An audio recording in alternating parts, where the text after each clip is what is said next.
चलिए जानते हैं आज की देश और दुनिया की सिलेक्टेड काम की और 50 बड़ी खबरों को सिर्फ 10 मिनट में। पर अभी तक आपने इस वीडियो को लाइक नहीं किया है तो लाइक कर दीजिए, चैनल को भी सब्सक्राइब कीजिए। भारत से शेख हसीना के प्रत्यर्पण की मांग करेगा बांग्लादेश, मोहम्मद यूनुस ने किया ऐलान। दोस्तों, बांग्लादेश भारत से पूर्व प्रधानमंत्री शेख हसीना के प्रत्यर्पण की मांग करेगा। हसीना बांग्लादेश में अगस्त में हुए तख्ता पलट के बाद से ही प्रधानमंत्री पद से इस्तीफा देकर भारत में रह रही हैं। वहीं बता दें दोस्तों, बांग्लादेश की अंतरिम सरकार के प्रमुख मोहम्मद यूनुस ने रविवार को शेख हसीना को तानाशाह बताते हुए कहा कि उनकी सरकार पूर्व प्रधानमंत्री की भारत से प्रत्यर्पण की मांग करेगी। अपने कार्यकाल के पहले 100 दिनों पर राष्ट्र के नाम एक टीवी संबोधन में यूनुस ने कहा कि अंतरिम सरकार हसीना सहित उन लोगों पर मुकदमा चलाएगी जो छात्र नेतृत्व वाले विद्रोह के दौरान सैकड़ों मौतों के लिए जिम्मेदार हैं, जिसने उनके 15 साल के शासन को समाप्त कर दिया। शंभू बॉर्डर पर डटे किसानों ने कर दिया बड़ा ऐलान। दोस्तों, शंभू बॉर्डर पर खनौरी बॉर्डर पर डटे किसानों को लेकर बड़ी खबर सामने आई है।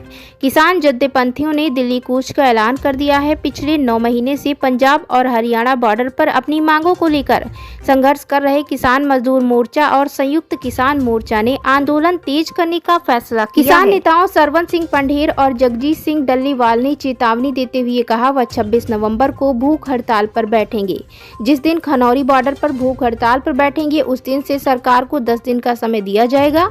अगर कोई समाधान निकला तो ठीक, नहीं तो 6 दिसंबर को दिल्ली की ओर कूच करेंगे। अब ईरान में मचेगा कोहराम, नेतन्याहू के घर बम फटने पर बौखलाया इजराइल, अंजाम भुगतने की दे दी चेतावनी। दोस्तों, इजराइल की हिजबुल्लाह और हमास के खिलाफ लगातार जंग जारी है। इजरायली सेना दोनों आतंकी संगठनों पर कहर बनकर टूटी है। चाहे गाजा हो या फिर लेबनान का शहर, हर ओर आईडीएफ के कहर के नजारे पसरे पड़े हैं। लोग शरणार्थी कैंप में रहने को मजबूर हैं। नेतन्याहू की सेना ने हमास और हिजबुल्लाह के कई टॉप कमांडरों को भी ढेर कर दिया है। बता दें, युद्ध के जद में ईरान भी है, क्योंकि हिजबुल्लाह उसकी शैडो आर्मी बताया जाता है। इस युद्ध में हिजबुल्लाह भी इजराइल के लिए नासूर बना हुआ है। वह लगातार इजराइल पर बम बरसा रहा है। वहीं हिजबुल्लाह ने शनिवार को इजरायली प्रधानमंत्री बेंजामिन नेतन्याहू को टारगेट कर 2 हमले किए। हालांकि इस हमले में नेतन्याहू या उनके किसी करीबी को कोई नुकसान नहीं पहुंचा। हमले के दौरान कोई भी घर मौजूद नहीं था। केशव प्रसाद मौर्य सीएम योगी का अपमान बर्दाश्त नहीं करेगा। यूपी उपचुनाव से पहले क्यों बदले डिप्टी सीएम के सुर। दोस्तों, उत्तर प्रदेश में कई बार इस बात की काफी चर्चा हुई कि मुख्यमंत्री योगी आदित्यनाथ और डिप्टी सीएम केशव प्रसाद मौर्य एक दूसरे को पसंद नहीं करते, जिससे यह बात जग जाहिर है कि सीएम योगी की लाइन से हटकर केशव प्रसाद मौर्य बीजेपी के अंदर अपनी एक अलग लाइन है। लेकिन इन सबसे अलग अब बीजेपी के दिग्गज नेता केशव प्रसाद मौर्य के सुर सीएम योगी के प्रति बदलते हुए नजर आ रहे हैं। वहीं बता दें दोस्तों, डिप्टी सीएम केशव प्रसाद मौर्य के सुर ऐसे वक्त बदले हैं जब उत्तर प्रदेश में उपचुनाव को लेकर नेता चुनाव प्रचार कर रहे हैं। दोस्तों, प्रयागराज में मीडिया से बात करते हुए उत्तर प्रदेश के डिप्टी सीएम केशव प्रसाद मौर्य ने कहा कि सीएम योगी एक संत हैं और संत का अपमान ना तो केशव प्रसाद मौर्य बर्दाश्त करेगा, ना ही प्रदेश और देश। एक मुश्किल सवाल का जवाब देकर डेनमार्क की विक्टोरिया कजेर बनी विनर, सिर सजा मिस यूनिवर्स का ताज। दोस्तों, मिस यूनिवर्स 2024 की घोषणा हो चुकी है। इस साल की मिस यूनिवर्स की विनर मिस डेनमार्क को चुना गया है, जिनका नाम विक्टोरिया कजेर थेलविग। वही बता दें दोस्तों, पिछले साल की निकारागुआ की मिस यूनिवर्स की विनर रही सेनिस पालासियोस ने इस साल की मिस यूनिवर्स विजेता विक्टोरिया कजेर थेलविग को विनर का ताज पहनाया। मदरसों में घुसपैठियों को मिलता है आधार वोटिंग कार्ड और जेएमएम सरकार देती है जमीन, झारखंड में बोले जेपी नड्डा। दोस्तों, भारतीय जनता पार्टी के अध्यक्ष जेपी नड्डा ने रविवार को दावा किया कि एक खुफिया रिपोर्ट के मुताबिक झारखंड में जेएमएम के नेतृत्व वाली गठबंधन सरकार ने बांग्लादेशी घुसपैठियों को मदरसों में शरण दी और यह सुनिश्चित किया कि उन्हें जमीन और आधार कार्ड जैसे सरकारी दस्तावेज मिले। वहीं केंद्रीय मंत्री नड्डा ने यह कहते हुए कांग्रेस नेता राहुल गांधी पर भी निशाना साधा कि वह ओबीसी के चैंपियन बनना चाहते हैं। उन्होंने सवाल किया सोनिया गांधी की अध्यक्षता वाले सामाजिक सेवा संगठन राजीव गांधी फाउंडेशन और पिछले संयुक्त प्रगतिशील गठबंधन सरकार से संबद्ध राष्ट्रीय सलाहकार समिति में कितने ओबीसी सदस्य रहे हैं। वही बताते चले दोस्तों, बीजेपी अध्यक्ष ने झारखंड में 3 चुनावी रैलियों में अपने संबोधन में राज्य के सत्तारूढ़ गठबंधन में 2 मुख्य गठबंधनों झारखंड मुक्ति मोर्चा और कांग्रेस पर जमकर प्रहार किया। वक्फ बोर्ड के फरमान पर भड़के ओवैसी, कहा अब बीजेपी हमें बताएगी कि दीन क्या है। बता दें दोस्तों, छत्तीसगढ़ के रायपुर राज्य वक्फ बोर्ड ने राज्य भर की सभी मस्जिदों के लिए नया फरमान जारी किया है, जिसके तहत अब मस्जिद कमेटियों को जुमे की नमाज के दौरान तकरीर के विषयों की जानकारी वक्फ बोर्ड को देनी होगी। बोर्ड ने तय किया कि मस्जिदों में जुमे की नमाज के बाद होने वाली तकरीरों के विषय के लिए वक्फ बोर्ड से इजाजत लेनी होगी। उनकी मंजूरी के बाद ही मौलाना स्पीच दे सकेंगे। वक्फ बोर्ड के द्वारा जारी किया गया नया आदेश अगले शुक्रवार से लागू हो जाएगा। वहीं अब इस मामले पर एआईएमआईएम के सुप्रीमो असदुद्दीन ओवैसी का बयान सामने आया है। ओवैसी ने सोशल मीडिया पर एक पोस्ट शेयर किया, जिसमें उन्होंने बीजेपी पर निशाना साधा। ओवैसी ने कहा कि छत्तीसगढ़ की भाजपा सरकार का वक्फ बोर्ड चाहता है कि जुम्मा का खुतबा देने से पहले खतीब अपने खुतबे की जांच वक्फ बोर्ड से करवाए और बोर्ड की इजाजत के बिना खुतबा न दे। इसके आगे एआईएमआईएम के सुप्रीमो ने सवाल किया कि अब भाजपाई हमें बताएंगे कि दीन क्या है। अब अपने दीन पर चलने के लिए इनसे इजाजत लेनी होगी। उन्होंने कहा वक्फ बोर्ड के पास ऐसी कोई कानूनी ताकत नहीं है, अगर होती भी तो वो संविधान के दफा 25 के खिलाफ होती। आरबीआई को धमकी भरा कॉल, खुद को बताया आतंकी संगठन लश्कर-ए-तैयबा का सीईओ। दोस्तों, मुंबई स्थित भारतीय रिजर्व बैंक यानी आरबीआई के दफ्तर को एक धमकी भरा कॉल आया। कॉल करने वाले ने खुद को आतंकवादी संगठन लश्कर-ए-तैयबा का सीईओ बताते हुए धमकी दी।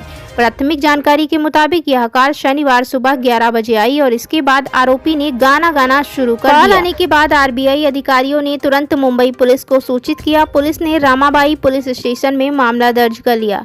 फिलहाल पुलिस की ओर से आरोपी की पहचान और उस तक पहुंचने के लिए तफ्तीश की जा रही है। सरकार ने संसद सदस्यों की अयोग्यता के नियमों के किए बदलाव, 65 साल पुराना कानून होने जा रहा निरस्त।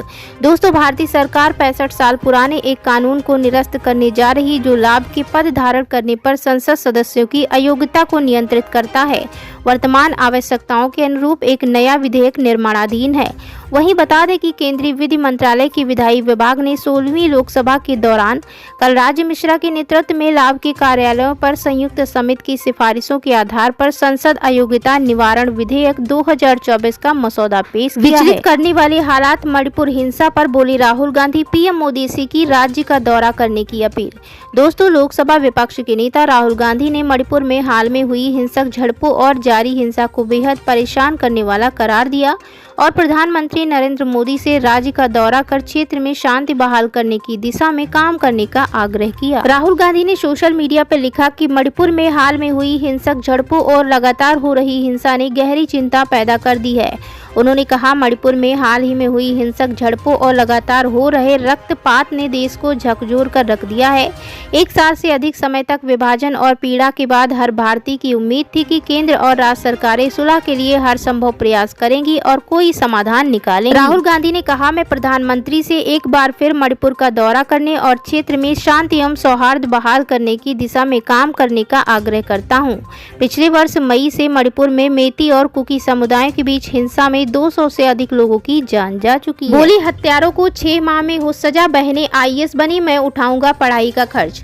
दोस्तों, जौनपुर जिले के गौराबादशाहपुरा में थाना क्षेत्र के कबीरुद्दीनपुर गांव में बीते 30 अक्टूबर को जमीनी विवाद को लेकर हुई तलवार से गर्दन काटकर ताइक्वांडो खिलाड़ी अनुराग यादव की हत्या के 14 दिन बाद शनिवार को पूर्व सांसद धनंजय सिंह उसके घर पूर्व सांसद ने अनुराग के पिता रामजीत यादव एवं दोनों बहनें स्वाति और आराधना को ढांढस बंधाया। पूर्व सांसद धनंजय सिंह ने कहा कि वे मृतक अनुराग के परिजनों को मुख्यमंत्री योगी आदित्यनाथ से मुलाकात करवाने का पूरा प्रयास करेंगे। उन्होंने परिजनों को 1 लाख रुपए का चेक देकर आर्थिक सहायता दी। वहीं बता दें दोस्तों, पत्रकारों द्वारा पूछे जाने पर पूर्व सांसद धनंजय सिंह ने कहा कि वह परिजनों के साथ हैं। अनुराग की दोनों बहनों की पूरी शिक्षा दीक्षा का खर्चा उन्होंने उठा लिया है।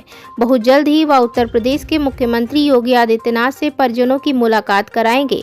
उन्होंने घटना की घोर निंदा की और कहा कि यदि राजस्व विभाग पहले से ही इस मामले को गंभीरता से लेता तो शायद इस होनहार खिलाड़ी की हत्या नहीं होती। सेमीकंडक्टर नीति लागू करने वाला देश का पहला राज्य बना गुजरात, कंपनियां करेंगी 1.4 लाख करोड़ का निवेश।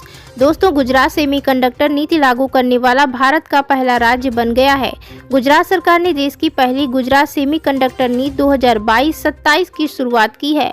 इस ऐतिहासिक नीति के क्रियान्वयन को सुनिश्चित करने के लिए प्रदेश सरकार ने गुजरात राज्य इलेक्ट्रॉनिक्स मिशन की स्थापना की है। बता दें दोस्तों, यह सेमीकंडक्टर आत्मनिर्भरता में राज्य के नेतृत्व को आगे बढ़ाने के उद्देश्य से समर्पित संस्थान है। सेमीकंडक्टर नीति के तहत गुजरात सरकार ने सेमीकंडक्टर कंपनियों के लिए एक सहायक भारत से शेख हसीना के प्रत्यर्पण की मांग करेगा बांग्लादेश। मोहम्मद यूनुस ने किया ऐलान। दोस्तों, बांग्लादेश भारत से पूर्व प्रधानमंत्री शेख हसीना के प्रत्यर्पण की मांग करेगा। हसीना बांग्लादेश में